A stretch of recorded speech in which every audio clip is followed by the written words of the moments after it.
இன்னைக்கு எபிசோட்கான third promo பார்க்கும்போது ஒரு விஷயம் மட்டும் கிளியரா தெரிஞ்சு போச்சு. பிக் பாஸ் டீம் வந்து பாத்தீங்கன்னா டிசைட் பண்ணிட்டு இருக்காங்க. அதாவது இவனுங்க கிட்ட டாஸ்க் கொடுத்து நம்ம வந்து கண்டென்ட் எடுக்கலாம்னு நினைச்சோம். ஆனா டாஸ்க் கொடுக்காம இவ்வளவு அடிச்சுக்கிறானுங்கன்னா சரி ஓகே டாஸ்க் கொஞ்சம் லேட்டா கொடுப்போம். ஸோ இவனுங்க கிட்ட இருந்து பாத்தீங்கன்னா இப்படியே அடிச்சுக்கிட்டு கண்டென்ட் வந்தா போதும் அப்படின்னு நம்ம நினைச்சிட்டு இருக்காங்கன்னு நினைக்கிறேன். காலையில இருந்து ஒரே பஞ்சாயத்து, திவாகர், பார்வதி, கானா வினோத். ஸோ இவங்களுக்குள்ளே திருப்பி அடிச்சுக்கிட்டு இருக்காங்க. பார்க்கறதுக்கு ரொம்ப இரிட்டேட்டிங்கா இருக்கு. அதை தான் பாத்தீங்கன்னா தேர்ட் ப்ரோமோல நீங்க பாக்குறீங்க. ஆக்சுவலா இதுக்கெல்லாம் சிம்பிளான ரீசன் என்ன தெரியுமா? கானா வினோத் நேத்து வந்து ஒரு சம்பவத்தை பண்ணாருங்க. அதாவது பார்வதி உன் கூட சேரதுனால தான் எனக்கு இந்த 5 நாமினேஷன்ல கானா வினோத்துக்கு 5 ஓட்டு ஊந்திருக்கும். ஸோ அது வந்து பாத்தீங்கன்னா உனக்கு சப்போர்ட் பண்ணனால தான் வந்திருக்கும் அப்படின்ற அம்மா சொல்லிட்டு இருப்பாப்ல. அங்க ஆரம்பிச்சுது. ஆக்சுவலா பார்வதி வந்து அப்பயே டிசைட் பண்ணிட்டு இருக்காங்க. ஓ நீ இப்படி பேசுறியா, இதுக்கப்புறம் பாரு நான் யாருன்னு காமிக்கிறேன் அப்படின்ற மாதிரி அப்பயே அவங்க டிசைட் பண்ணிட்டு இருக்காங்க. அது மட்டும் கிளியரா தெரியுது. ஏன்னா இன்னைக்கான எபிசோட்ல பாத்தீங்கன்னா காலையில இருந்தே கானா வினோத்துக்கு எதிராக அவங்க எதிரா மீன்ஸ் ஆப்போசிட்ல இருக்கவங்கள சப்போர்ட் பண்ணி பேசுறாங்க. ஆப்போசிட்ல இருக்கிறது யாருன்னா வாட்டர்மெலன். ஸோ அந்த தர்பூசணியை வந்து அவங்க சப்போர்ட் பண்ணி பேசுறதுக்கு மெயினான காரணமே என்னன்னு பார்த்தீங்கன்னா கானா வினோத் அடிக்கிறதுக்கு. அதாவது கானா வினோத் வந்து உன்னால தான் எனக்கு நடந்துருச்சு அப்படின்ற மாதிரி ரெஜிஸ்டர் பண்ணதை அவங்களால ஏற்றுக்கவே முடியல. அது மட்டும் தான் எனக்கு கிளியராக என்னால் புரிஞ்சிக்க முடியுது. ஏன்னா அவங்களும் கானா வினோத்தும் பார்த்தீங்கன்னா ஒரு ரேப்போல தான் இருந்தாங்க. அவங்க கானா வினோத், கமருதீன் 3 பேருமே எப்படி இருந்தாங்கன்னு பார்த்தீங்கன்னா ஓகே ஓரளவுக்கு பார்த்தீங்கன்னா ரொம்ப க்ளோஸாக இல்லைனாலும் அப்பப்போ பார்த்தீங்கன்னா ஒருத்தருக்கு ஒருத்தர் சப்போர்ட் பண்ணிட்டு அப்படி தான் இருந்தாங்க. ஆனால் கானா வினோத் வந்து பார்த்தீங்கன்னா அந்த அளவுக்கு சப்போர்ட் பண்ணல. அவரை பொறுத்த வரைக்கும் அவருக்கு கரெக்டான பாயிண்ட் வந்தால் அந்த பாயிண்ட்டை தான் சப்போர்ட் பண்ணி பேசுவார். அதே மாதிரி கனிக்கும் பார்வதிக்கும் ஒரு சண்டை நடந்தது பார்த்தீங்களா? அந்த சண்டையில் வந்து கானா வினோத் ஒரு ஸ்டேட்மெண்ட் கொடுத்துருப்பாரு. பார்வதி நீ துணியை வந்து பார்த்தீங்கன்னா கீழே வச்சிருக்கூடாது, அவங்க தேங்க்யூ பார்வதினு கையை நீட்டும் போது நீ கையில் தான் கொடுத்துருக்கணும், கீழே வச்சது ஊன் தப்பு, அவங்க வேலை வாங்கினது அவங்க தப்புனா அதே மாதிரி கீழே வச்சது ஊன் தப்பு அப்படின்ற மாதிரி சொல்லியிருப்பாரு. அங்கேயும் பார்வதி வந்து பார்த்தீங்கன்னா ட்ரிகர் ஆகிட்டாங்க. என்னடா இந்த மனுஷன் நம்ம டீமில் இருந்து நமக்கு எதிராக இந்த மனுஷன் செயல்படுறாரு அப்படின்ற மாதிரி அவங்களுக்கு பார்த்தீங்கன்னா அப்படியே ரெஜிஸ்டர் ஆகிட்டு இருக்கு, உள்ள ரெஜிஸ்டர் பண்ணிட்டு இருக்காங்க. அதுக்கடுத்து இப்போ அவங்களுக்கு சான்ஸ் கிடைக்கும் போது வச்சு செதுக்குன்னு செதுக்குறாங்க.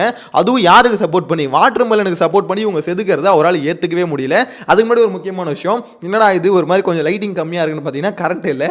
ஸோ வந்து ஃபுல்லாகவே ஷடவுனு. ஸோ கட் பண்ணிட்டு இருக்கானுங்க. அது கரண்ட் வந்ததுக்கு அப்புறம் தான் அந்த லைட் வரும். அதனால தான் இந்த கருப்பாக கொஞ்சம் வந்து பார்த்தீங்கன்னா டார்க்காக இருக்கும். கொஞ்சம் அட்ஜஸ்ட் பண்ணிக்கோங்க.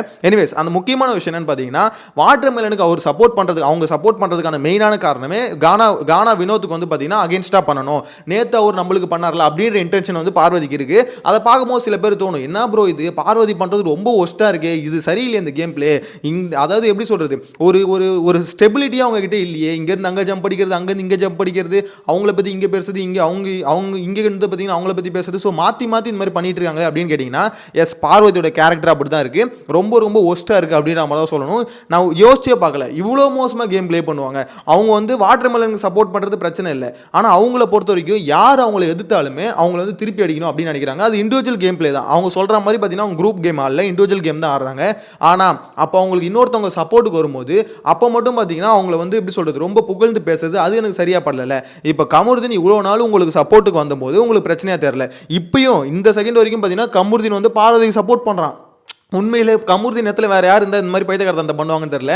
இவ்வளோ அதாவது பிளைண்டாக சப்போர்ட் பண்ணுறதுன்னு இருக்குல்ல. கமருதீன் கூட நீங்கள் அரோரா கூட சண்டை போட்டிருப்பார். இந்த மாதிரி வந்து அரோரா எனக்கு ஒரு பிரச்சனைனா நீ வந்து நிற்கணும், அது தப்பாகவே இருந்தாலும் வந்து நிற்கணும் அப்படின்ற மாதிரி சண்டை போட்டிருப்பாரு. ஆக்சுவலாக கமருதீன் வந்து அப்படி தான் நிற்கிறார். இப்போ பார்வதி பண்ணுறது சரி தப்புன்னெலாம் இல்லை, பார்வதி அடிக்கிறாங்க வந்து நம்ம நிற்கணும் அப்படின்ற மாதிரி எல்லாத்துக்கும் வந்து பிளைண்டாக நிற்கிறாரு. ஆனால் அப்படி பிளைண்டாக நிற்கிறவரே பார்த்தீங்கன்னா போட்டு கும்முன்னு குத்துன மாதிரி தான் பார்வதியோட அந்த செகண்ட் ப்ரோமோவில் பார்த்துருப்போம்ல, அவரை பற்றி தப்பாக பேசியிருப்பாங்களே. ஸோ என்னை பொறுத்த வரைக்கும் கமருதீன் என்ன தான் பார்வதிக்கு சப்போர்ட் பண்ணாலும் பார்வதி வந்து சுத்தமா வந்து பாத்தீங்கன்னா அவர் வந்து யூஸ் பண்ணிட்டு தூக்கி போடுறாங்களோ அப்படின்ற மாதிரி தோணுது. அதாவது கமருதீன் நல்லவர் நீங்க சொல்ல வரல, ஆனா பார்வதி வந்து அவர் எல்லாருமே யூஸ் அண்ட் த்ரோ மாதிரி தான் யூஸ் பண்றாங்க. இப்போ வாட்டர்மெலனை வச்சு பாத்தீங்கன்னா அவங்க ஒரு கேம் பிளே பண்றாங்க. வாட்டர்மெலன் வந்து அங்க சபரி டீமுக்கு போனதால அவங்களுக்கு அட்வான்டேஜ் அப்படின்னு நினைக்கிறாங்களா என்னன்னு தெரியல. ஸோ அதனால தர்பீஸ் வந்து திருப்பி அவங்க கைக்குள்ள எடுத்துக்கணும்னு நினைச்சாங்க. அவங்க நினைச்ச மாதிரி எடுத்துக்கிட்டாங்க. ஆனா தர்பீஸ் சாதாரண ஆள் இல்லை. இப்போ பார்வதி எப்படி ஒருத்தவங்க யூஸ் பண்ணிக்கிறாங்களோ தர்பீஸும் அதே மாதிரி யூஸ் பண்ணிக்கும். ஸோ தர்பீஸும் இங்க பார்வதியும் பாத்தீங்கன்னா ஒருத்தவங்களுக்கு சலைச்சவங்கள 2 பேருமே ஒரே கேரக்டர் தான். அவங்களுக்கு ஆப்போசிட்ல இருக்கவங்க ஏதாவது ஒரு பாயிண்ட் வச்சா 2 பேருமே ஏற்றுக்கவே மாட்டாங்க. அதே மாதிரி இப்போ எப்படி சொல்கிறது, ஒரு கான்வர்சேஷனே அவங்க கூட வச்சுக்க முடியாது. தர்பீஸ் கிட்ட நீங்கள் எப்படி ஒரு கான்வர்சேஷன் வச்சுக்க முடியாதோ ஒன்னே எதிர்த்து ஒரு மாதிரி எப்படி சொல்கிறது எகிரிக்கிட்டு போகிறார்ல, அது வந்து பார்த்தீங்கன்னா தர்பீஸோட ஸ்டைல்னா பார்வதியோட ஸ்டைல் ஒன்னே புலம்ப ஆரம்பிச்சிருது, கத்த ஆரம்பிச்சது. ஸோ இதுதான் பார்த்தீங்கன்னா 2 பேருக்கும் எனக்கு நான் கண்டுபிடிச்ச வரைக்கும் இவங்க 2 பேருக்கும் பார்த்தீங்கன்னா சிமிலாரிட்டி இவ்வளோ தான். 2 பேருமே ஒரே கேரக்டர். என்ன அது தர்பீஸாக இருக்குது, இது பார்வதியாக இருக்குது அப்படின்ற மாதிரி தான் எனக்கு என்னமோ தோணுது. ஸோ பார்வதிக்கு கொஞ்சம் நஞ்ச சப்போர்ட் இருந்ததுல, அந்த சப்போர்ட்டு இப்போ சுக்குன்னு ஒருங்கிடும் அப்படின்ற மாதிரி தான் இருக்குது. ஏன்னா கேரக்டர் வைஸ் அவங்க பண்ணுறது ரொம்பவே தப்பாக இருக்குது. அதாவது உங்களுக்கு வந்து ஒரு மாற்று கருத்து இருக்கலாம், அது வைக்கக்கூடாதுன்னு சொல்ல, அதாவது கானா வினோத் மேலே உங்களுக்கு மாற்று கருத்து இருக்கலாம். ஆனால் இப்போ நீங்கள் வந்து அந்த கருத்தை மட்டும் பேசாமல் சடனாக நேற்று நடந்ததெல்லாம் எடுத்து பேசுகிறீங்களே, அந்த 5 ஓட்டு இப்போ தேட் ப்ரோமோல அதுதான் காமிக்கிறேன், அந்த 5 ஓட்டு என்கிட்ட வந்தது, அதாவது என்னால் தான் வந்ததுன்னு அவர் சொல்கிறாரு, அது ரொம்ப தப்பு அப்படின்னு சொன்னோன்னே கானா வினோத் அங்கேருந்து கேட்குறாரு, என்னை பற்றி பேசாது நீ அப்படின்னு சொன்னோன்னே இங்கேருந்து இவங்களும் இருக்கிறாங்க. அது எப்படி என்னை பற்றி நீ பேசக்கூடாதுன்னு சொல்கிறதுக்கு நீ யாருன்னு சொல்லிட்டு இவங்க 2 பேர் இருக்கிறாங்க. இவங்க 2 பேருக்கு நடுவில் திருப்பி சண்டை வருது. கமருதீன் தான் அப்பயும் வந்து மச்சான் விடு மச்சான்னு சொல்கிறாரு. இது மட்டும் இல்லாமல் கானா வினோத்துக்கிட்ட போய் கமருதீன் வந்து பார்வதி சப்போர்ட் பண்ணி பேசுறாரு. மச்சான் நீ பேசுனது தப்பு மச்சான், 5 ஓட்டு வந்து உனக்கு சப்போர்ட் பண்ணதால தான் வந்ததுன்னு சொல்கிறது தப்பு மச்சான் அப்படின்ற மாதிரி அப்பயும் பார்த்தீங்கன்னா கமருதீன் அங்கே தான் சப்போர்ட் பண்ண, லைவில் நான் பார்த்தேன். ஸோ அப்பயும் கமருதீன் அங்கே தான் சப்போர்ட் பண்ணுறாரு அப்படின்னும் போது எனக்கு ஒன்று தான் தோணுச்சு, என்னடா விட்டு கொடுக்காம கமருதீனை இவ்வளோ சப்போர்ட் பண்ணிட்டா நீனு, ஆனால் உன்னை போட்டு எப்படி சொல்கிறது, உன் மேலே ஒரு பெரிய குற்றச்சாட்டு வைக்கிறாங்களடா அப்படின்ற மாதிரி இருக்குது. ஆக்சுவலாக அந்த ஃபுட்டேஜையும் நான் தேடி பார்த்தேன். கமருதீன் கிட்ட வந்து பார்வதி வந்து ஒரு விஷயம் சொல்கிறாங்க, இந்த மாதிரி நமக்கு ஒரு பவுண்டரிஸ் வேணும் அப்படின்னா கமருதீன் அதை அக்செப்ட் பண்ணிக்கிட்டாரு. ஓகே நான் வேர்ட்ஸில் கொஞ்சம் யூஸ் பண்ணுறேன், கொஞ்சம் பவுண்டரிஸ் நம்ம செட் பண்ணிக்கலாம் அப்படின்னு நம்ம அக்செப்ட் பண்ணிக்கிட்டாரு. அப்படி இருக்கும்போது திருப்பி அதை எடுத்து பேச வேண்டிய அவசியம் இல்லையே. அவன் வந்து ஒரு பவுண்டரி செட் பண்ணும்போது வேணாம் முடியாது அப்படின்னு சொல்லியிருந்தா பிரச்சனை. ஆனால் அவன் அது மாதிரி முடியாது வேணாம் அப்படின்ற மாதிரி எதுவுமே சொல்லி ஓகே நீ சொன்னதுக்கு ஓகேன்னு சொல்லிட்டானே, அதாவது என்ன தொடாத அப்படின்ற மாதிரி அவங்க சொல்லியிருந்தா டக்குன்னு அவங்க வந்து அவன் வந்து ஓகேன்னு சொல்கிறானே. நெக்ஸ்ட்டு அந்த ஸ்டேஜுக்கு அவங்க வந்து ஒன்றும் தொட்டு பேசுறதை பற்றி பேசலை, அந்த கான்வர்சேஷன் வேர்ட்ஸ் வந்து நீ கொஞ்சம் யூஸ் பண்ணுறது கொஞ்சம் போகுது, அதாவது நம்ம ஃப்ரெண்ட்ஷிப் வந்து ஒரு கட்டத்துக்கு தாண்டி போகுது அப்படின்ற மாதிரி சொன்னோன்னே ஓகே எனக்கு புரியுது அப்படின்ற மாதிரி அக்செப்ட் பண்ணிக்கினான். அப்படி இருக்கும்போது திருப்பி அதை ஒரு டாப்பிக்காக எடுத்து பேச வேண்டிய அவசியமே இல்லை. எனக்கு தெரிஞ்சு விஜய் சேதுபதி இது கலர்னார்னா பார்வதி தான் மாட்டுவாங்க அப்படின்ற மாதிரி தோணுது. ஏன்னா ஒருத்தர் மேலே அதை வைக்கிற மிகப்பெரிய குற்றச்சாட்டு ஒருத்தன் தொட்டு பேசுறது அப்படின்றது, அது வந்து நான் செகண்ட் ப்ரோமோவில் சொன்ன மாதிரி தான், அது வந்து அவங்க அவ்வளோ பெரிய குற்றச்சாட்டை வந்து ஈஸியாக வைக்க முடியாது. இவங்க ரெஸ்ட்ரிக்ட் பண்ணிட்டாங்கன்னா அவன் நிறுத்திப்பான். அது வந்து எப்படி சொல்கிறது, அதுக்கும் மேலே பண்ணுறாங்கன்னா நீங்கள் வந்து மற்றவங்ககிட்ட போய் சொல்லி மற்றவங்ககிட்ட பேசிகிட்டு இருக்கலாம். ஆனால் ஒருத்தன் சொல்லி அதை ஓகேன்ற மாதிரி சொன்னதுக்கப்புறமும் நீங்கள் வந்து திருப்பி அதை இன்னொருத்தவங்ககிட்ட போய் சொல்கிறீங்கன்னா எனக்கு தெரிஞ்சு பார்வதி மேலே தான் தப்பாக போய் முடியும் அப்படின்ற மாதிரி தோணுது. இன்னொரு முக்கியமான விஷயம், கானா வினோத்துக்கு இது ரொம்பவே நல்லது. ஏன்னா கானா வினோத்துக்கு நான் ஆல்ரெடி சொன்ன மாதிரி கொஞ்சம் சப்போர்ட் இருக்குது. அந்த மனுஷன் அந்த சப்போர்ட்டை வச்சுக்கிட்டு ஒழுங்காக கேம் பிளே வந்து தர்பீஸ்கிட்டேருந்து நவுத்திட்டு வேறு மற்ற ஆளுங்க இருக்காங்களே, ஸோ அவங்க கிட்ட இருக்க அவங்க கூட அந்த கேம் பிளே வச்சுக்கிட்டா நல்லா இருக்கும்னு தோணுது.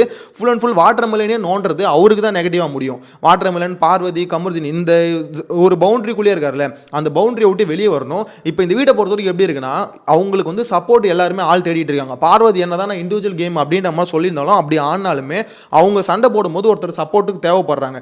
ஒன்று கமருதீனா இருக்குது, இல்லை வந்து பார்த்தீங்கன்னா வாட்டர் மெலனா இருக்குது. அப்படி இல்லைனா இவங்க யாருக்காவது சப்போர்ட்டாக போய் அவங்கள வந்து சப்போர்ட்டாக மாற்றிக்க ட்ரை பண்ணுறாங்க. கொஞ்ச நாள் பார்த்தீங்கன்னா வியானா அந்த மாதிரி மாற்றிக்கணும்னு நினச்சாங்க. ஆனால் அந்த பொண்ணு கொஞ்சம் உஷாராக இருக்கிறதுனால கொஞ்சம் எஸ்கேப் ஆயிடுச்சு. அதுக்கப்புறம் தான் பார்த்தீங்கன்னா கமருதீனும் கானா வினோத்தும் வந்து மாட்டாங்க. 2 பேரும் பார்த்தீங்கன்னா ஐக்கியமானாங்க. ஆனால் திருப்பி இவங்களுக்குள்ளேயே கருத்து முரண்கள் வருது. அதாவது நான் ஒரு விஷயம் பேசுகிறேன்னா அது வந்து சப்போர்ட் பண்ணும் அப்படின்ற மாதிரி பார்வதி நினைக்கிறாங்க. அது அங்கே சப்போர்ட் அப்படி பண்ண மாட்டாங்க. இப்போ எப்படின்னா எல்லாருமே இப்போ கானா வினோத் விஷயத்துலையும் சரி, கானா வினோத்துக்கு வந்து ஒரு சப்போர்ட் பண்ணணும்னு நினைக்கிறார்ல இந்த வாட்டர் மிலன் கூட நடந்த சண்டையில்.